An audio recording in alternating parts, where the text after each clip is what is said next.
이 화폐인데 화폐라는 것은 그 형식이라는 게 매우 중요하죠. 그래서 한국은행권 하면은 뭐 위조하기도 어렵죠. 그리고 또 위조가 있다라고 하는 경우에 그러니까 물론 그 위조된 사실을 안다면 어쩔 수 없겠지만은 뭐 위조되었다 하더라도 그 유통성이라는 게 화폐는 매우 중요하죠.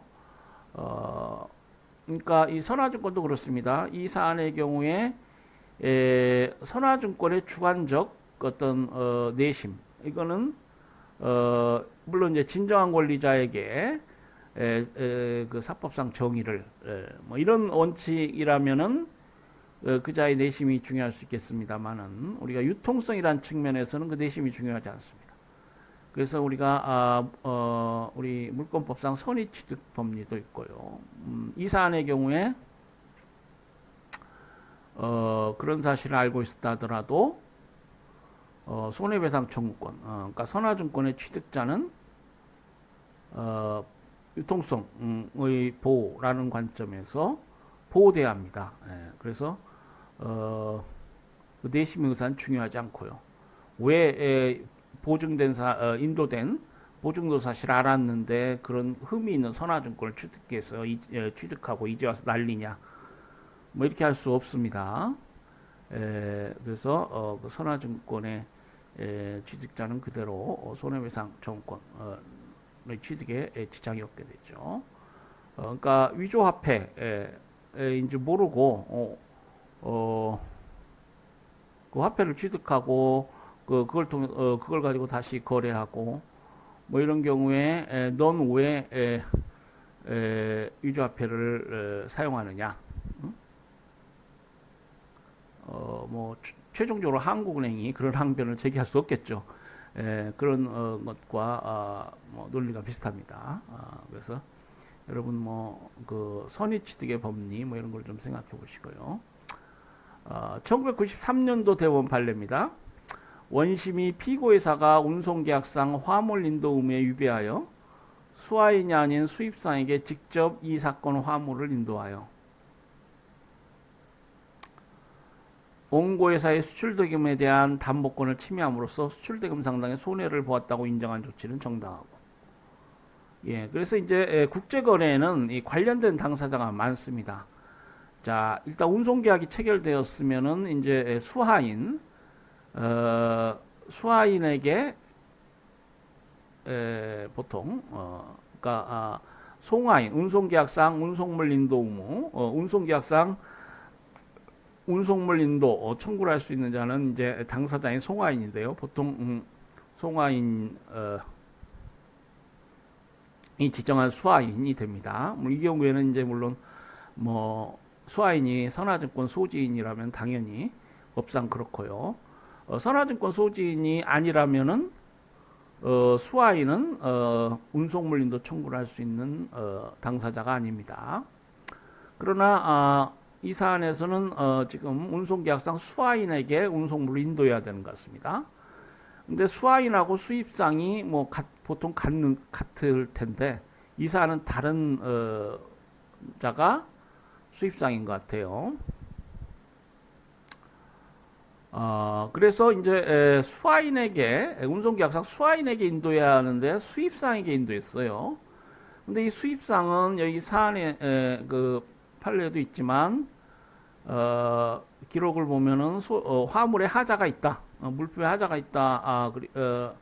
그래서 그걸 트집 잡아서 대금을 지급하지 않고 있는 것 같습니다. 이 수입상은. 그런데 그자에게 물품을 인도해 버렸으니 지금 원고 회사는 이제 수출을 하면서 원고 회사는 아마 그 은행인 것 같습니다. 그 원고 회사는 이 수출입 거래에 관해서 수출 대금에 대한 담보, 그러니까 담보를 받고 수출 대금에 대해서 무슨 일정한 보증을 한달지 뭐 이런 은행인 것 같습니다. 그리고 이제 피고 회사, 이 피고 회사는 운송회사죠. 그러니까 이게 국제거래가 이제 말썽이 나가지고 하나의 케이스가 되면은 그 화물이 어디에 있느냐가 매우 중요합니다. 뭐 이게 지금 수출입 거래를 하면서 지금 수출 보증에 관한 법, 우리 법에 뭐 그런 법도 있죠. 그래가지고 수출 대금 매 회수를 보증하는 그러한 금융이랄지 뭐 이런 제도들이 있습니다. 뭐 공법적인 것인데요. 뭐 그리고 담보권을 은행이 설정하기도 하고. 근데 은행이 담보를 받고 이렇게 했는데 결국 이렇게 정당한 권리자 아닌 자에게 물품을 인도하고 지금 이 수입상은 말이 많은 자인데요. 이 수입상은 소외회사인 것 같습니다. 그러니까 결국 이 수입상이 지금 뭐 이 물품을 뭐 멸실해 버렸달지 이제 더 이상 그 은행이 담보권 행사할 수 없는 상태가 된 것 같아요. 그러니까 담보권을 침해받은 것이죠. 그 불법행위 법 750조에 보면은 타인의 권리를 침해한 것, 고의 과실로 인하여 타인의 권리를 침해한 경우에 뭐 이렇게 되어 있습니다. 그러니까 이 담보권 침해는 이제 그 불법행위 요건에 해당이 되죠. 그래서 이 국제거래 관련해서 발생하는 법적 뭐 분쟁은 뭐 다양한 형태가 됩니다. 이 운송계약, 뭐 수출 대금 채권 보증계약 뭐 등등 관련해서 이런 사례가 있을 수 있습니다. 자, 다음으로 운송계약상 이제 운송인의 뭐 의무 공부하고 있는데 손해배상 책임이 있습니다. 운송인은 자기 또는 선박 사용인이 가방 능력 주의 의무와 운송물에 관한 주의 의무를 해태하지 아니하였음을 증명하지 아니하면 운송물의 멸실, 훼손 또는 연착으로 인한 손해를 배상할 책임이 있다. 그래서 입증 책임이 전도된 가방 능력 주의 의무 관련해서 입증 책임이 전도된 그러한 손해배상 책임을 인정하고 있습니다. 헤이그 규칙 상법이 그렇죠. 우리 상법은 헤이그 규칙을 지금 받아들이고 있습니다. 운송인의 손해배상 책임의 성질은 운송 중에 물품에 손해가 발생한 경우에 이런 운송인에게 책임이 있는 것으로 추정되며 추정과실 책임이라고 했죠. 다만 운송인은 손해의 원인이 면책 사유에 속한다거나 또는 자기 주의 의무를 해태하지 않았음을 증명해야 그 책임을 면할 수 있는 이른바 증명 책임이 전환된 과실책입니다. 이렇게 되어 있습니다. 자, 그리고 지금 헤이그 규칙에는 뭐 우리 상법이 이제 헤이그 규칙을 받아들이는데 광범위한 운송인의 면책 사유가 있습니다. 면책 리스트가 있어요. 먼저 항해 과실 면책이 있습니다. 운송인은 선장해온 도선사 또는 기타 선박 사용인의 항해 또는 선박 관리에 관한 행위, 이른바 항해 과실로 인한 손해에 대해서는 책임을 지지 않는다. 이렇게 돼 있고요. 이 항해 과실 책임을 인정하지 않는 것은 이 항해와 선박의 관리는 기술적인 사항으로서 선장 등의 사소한 과실에 의해서도 엄청난 손해가 발생할 수 있다. 이들 손해는 대부분 선박이 운송인의 통제 밖에 있는 때에 발생한다. 그러니까 선장은 이제 운송인의 사용인이 됐죠. 운송인은 이제 보통 운송회사, 운송을 상인 방법으로 영업으로 이렇게 하는 자가 운송이 됩니다. 그러니까 선장하고 운송인 다른 자죠. 그래서 이 운송인 통제 밖에 있기 때문에 기술적인 사항이고, 그 한번 사소한 과실로도 엄청난 손해가 발생할 수 있다. 그래서 이제 이것이 바로 운송인 책임 면제를 인정하는 뭐 근거라고 하는데요. 이 과도한 어떤 면책 리스트, 이것이 이제 많이 비판받고 있습니다. 그러니까 결국 형평인데요. 이 해상 운송이라는 게 무역거래상 있을 수밖에 없는 것이고, 결국 그 해상 위험에 대한 문제를 이 책임, 운송인 책임을 정함에 있어서 뭐 고려해야 되지 않느냐, 뭐 이렇게. 그러니까 형평이라는 게 매우 중요하다. 이러한 경우에 사법상 정의는 이제 형평이 되는데요. 뭐 비판을 받고 있는 건 사실입니다. 이 항해 과실에 대한 운송인의 면책을 인정해도 송화인이나 수화인은 보통 적하보험을 이용하여 손해를 보상받을 수 있기 때문에 송화인이나 수화인에게 특히 부당한 경우가 발생하지는 않는다고 할 것이지만 이제 뒤에 우리 보험도 나오겠습니다만은 그때의 보험은 뭐 여러 유형의 보험이 있습니다. 적하보험. 적하보험이라는 건 뭐예요? 선적된, 하자는 화물이에요. 지금 우리 선적이라는 게 중요하죠. 선적된 화물의 멸실, 훼손에 대한 위험을 담보하는 보험이 적하보험입니다. 그래서 우리 지금 국제 매매 거래, 무역에 있어서의 보험은 적하보험이다. 뭐 생명, 여러 유형의 보험이 있죠. 뭐 생명보험도 있고, 뭐 한때 그 펠레란 축구 선수가 자기 다리, 가 경기장에서 뭐 잘못될까, 뭐 그것을 보험에 든 경우가 있어요. 그래서 이 보험이라는 것은 뭐 어떻게 계약을 체결하느냐에 따라서 뭐 여러 유형이 있을 수 있습니다. 뭐 화재보험 대표적이죠. 뭐 오늘 아침 행설수설인가요? 동아일보에 보니까 우리나라 문화재들이 이제 보험에 들어져 있는데 뭐 숭례문이 뭐 몇 천만 원 밖에 그 보험 가액이 몇 천만 원밖에 안 된다고 그래요. 보험료가 매우 비싸기 때문에 정부가 이제 보험 들 때 그 보험 가액을 적게 해서 드는데 뭐 좀 비합리적이다. 뭐 이런 글이 있더만요. 이제 우리가 지금 공부하는 국제거래에 있어서는 이제 적하보험이 중요하고요.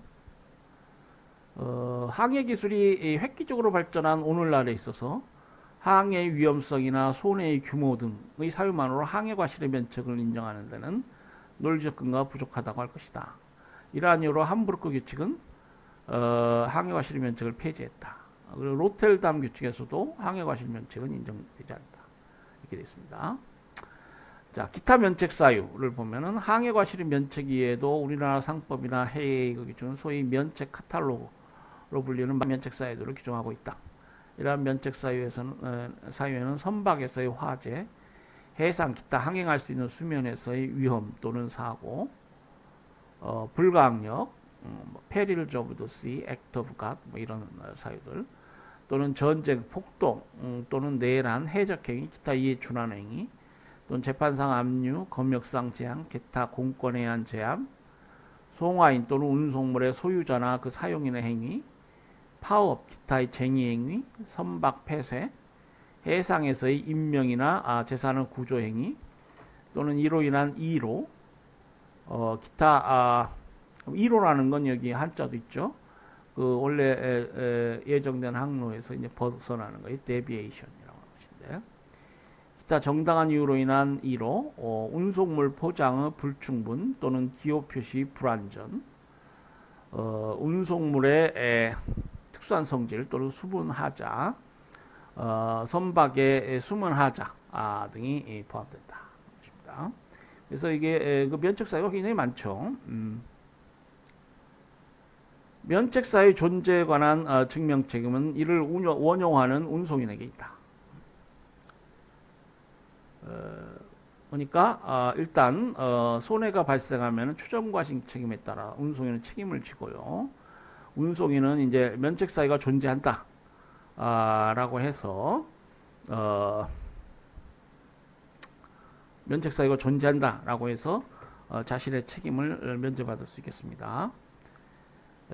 즉 운송인은 물품이 그의 과실이 아닌 사유로 멸실되었음을 증명해야 하며 운송물의 훼손이나 멸실이 면책 사유에 속하는 사유에 기인한다는 근거에서 면책됨을 주장하려면 그 사실 또한 증명해야 한다. 그렇죠? 송화인의 관점에서 볼 때 면책 사유로 인한 운송인의 면책 범위가 지나치게 광범위한 데 대한 불만이 있을 수 있다. 그러나 운송인의 면책 사유와 해상보험증권 및 이와 함께 사용되는 협회 접하약관에서 규정된 부보 범위를 비교할 때 운송인의 과실에 근거하지 아니한 일부 면책 사유는 해상보험 후 부보범위에 포함된다. 그러니까 말씀드린 대로 이걸 잘 봐야 돼요. 보험하고 이렇게 합쳐서 보면은 뭐 좀 형평에 맞을 수도 있습니다. 이거는 이제 약관에 뭐 이런 면책 사유는 당연히 있고, 그러니까 take it or leave it이에요. 그러니까 뭐 달리 약정한달지 뭐 이런 게 없습니다.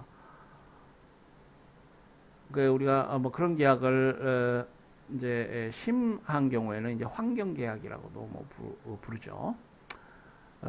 잘 이렇게 보면은 이게 그 뭐 좀 형평이 맞을 수도 있고요. 한편 부보범위에 포함되지 아니한 면책 사유는 추가 보험료의 지급으로 언제든지 부보될 수 있기 때문에 송화인으로서는 운송계약 조항과 해상보험 조항을 조정함으로써 운송과 관련한 재반 위험으로 인한 멸시나 훼손에 대한 대비를 해두는 것이 중요하다. 물론 이제 그 계약을 체결하면서 뭐 프리미엄 뭡니까 운임을 높게 하고 그 면책 리스트를 개별적으로 뭐 조정할 수 있겠죠. 자, 면책 약관 관련한 설명이 있습니다. 여기 보면은 운송인은 선화증권의 약관에 자기 책임을 면제 또는 경감한다는 이른바 면책 약관을 사입하는 경우가 많다. 계약자의 원칙상 공소 또는 신의 측에 반하지 않는 한 면책 약관은 유효하다고 봐야겠지만, 그렇죠? 우리나라 상법과 해외 기준은 계약자의 원칙 일부 수정하여 이른바 상사과실, 즉 운송물의 수령, 선적, 적부, 운송, 보관, 양육 및 인도가 적절하고 신중하게 행해지지 않거나 가망 능력 주의 의무 위반으로 인하여 발생한 손해에 대해서 선화인, 선화증권 소지인에게 불이익한 면책 약관은 모두 무효로 하고 있다.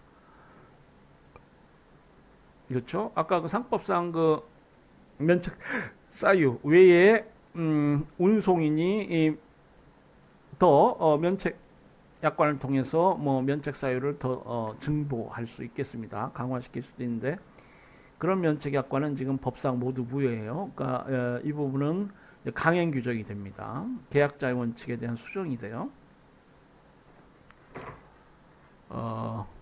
그리고 이제 우리나라 상법과 규칙을 보면은 보험 약관에도 어떤 면책 약관을 두는 걸 금지하고 있습니다. 그러나 이걸 말씀드린 대로 개별적으로 협상하고 해서 운송인의 면책 사유를 줄이는 것은 가능하겠죠. 물론 그러한 경우에는 이제 아마 운송인이 뭐 더 높은 요율의 운임을 요구한달지 그러겠죠.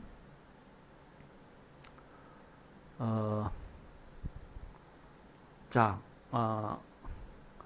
헤이그 규칙은 운송인, 그러니까 운송인의 경우에는 뭐 자기 책임을 확장한달지 뭐 이렇게 할 수 있습니다. 스스로 자기 권리나 면책을 포기한달지.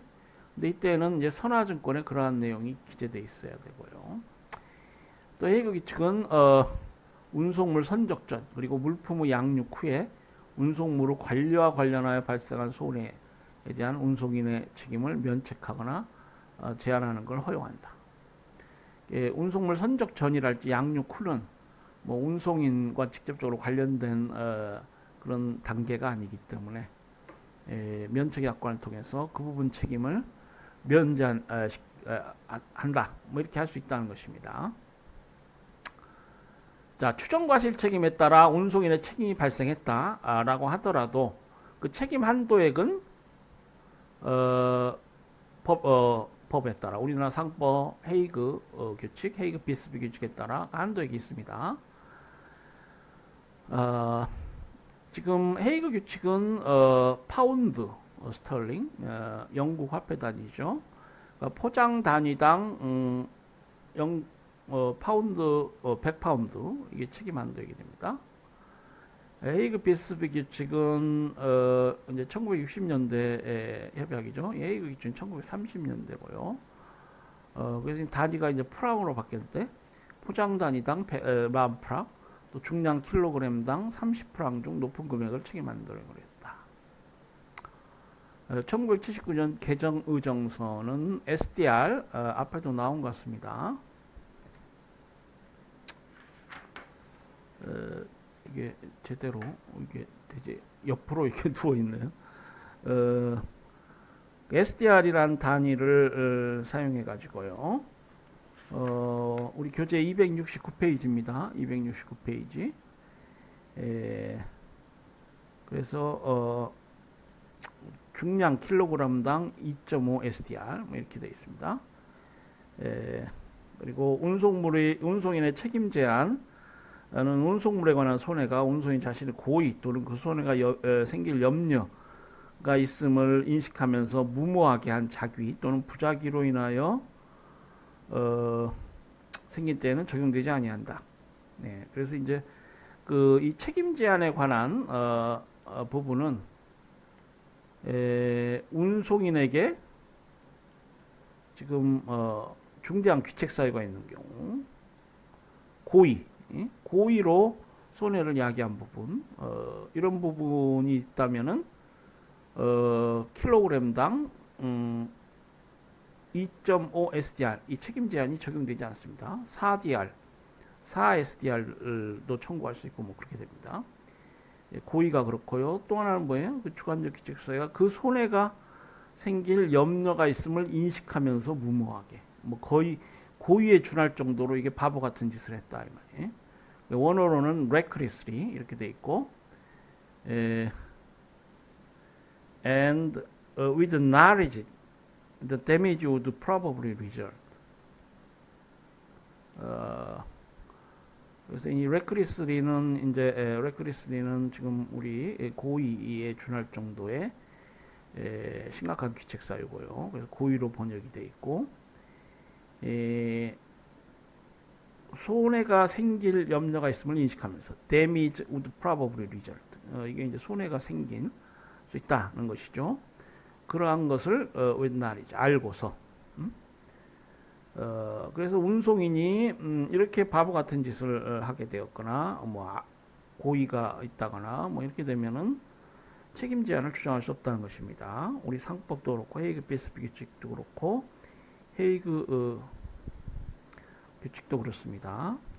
그리고 이 법정 책임 제한은 당사자 간의 합의로 낮출 수는 있습니다. 그런데 약자인 그 화주를 보호하기 위해서 이를 그러니까 낮출 수는 없어요. 낮추게 되면은 화주에게 굉장히 불리하겠죠. 그러니까 낮출 수는 없고요. 높이는 것은 얼마든지 가능하다. 이거는 이제 운송인 책임을 높이는 거니까 한도액을 가능하다 이렇게 됩니다. 또한 물품의 가액을 선화증권에 기재한 경우에는 그 가액 내에서 손해금액이 법정 책임 한도액을 초과하는 때에도 운송인은 실제 손해금액에 대한 배상 책임을 진다. 그러니까 물품의 가액이 선화증권에 기재되어 있는 경우 이러한 경우에는 그 실제 손해금액에 대한 배상 책임을 진다는 것입니다. 법정 책임 한도액을 주장할 수 없어요. 뭐 그러한 경우가 쭉 나와 있습니다. 그리고 컨테이너 운송의 경우에는 이 그 뭐 중량 포장 단위당 뭐 이런 기준이 적용되지 못하겠죠. 그래서 컨테이너의 경우에는 뭐 특별한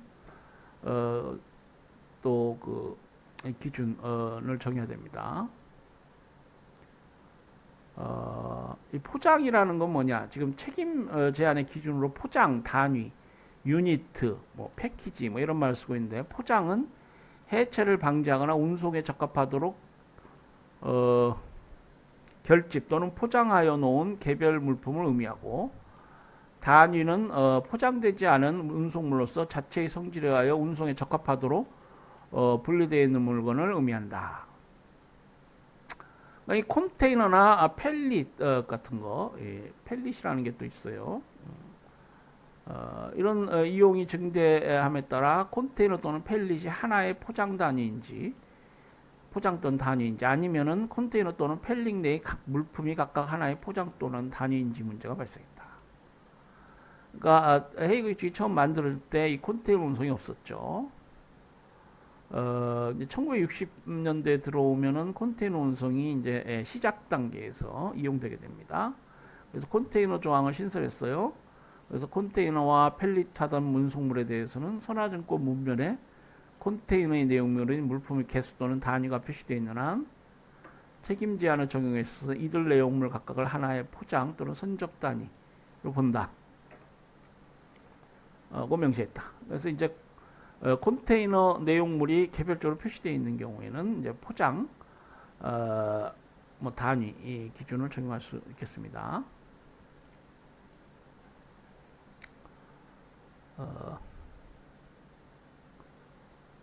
그렇지 않으면은 그 어떤 뭐 컨테이너를 기준으로 한 뭐 책임 제한이랄지 뭐 이런 게 있어야 되겠는데요. 그렇죠? 예. 아니면은 그 각 포장 또는 선적 단위를 실제로 입증해서 뭐 책임 제한액을 정해야 되겠습니다. 우리 상법에는 지금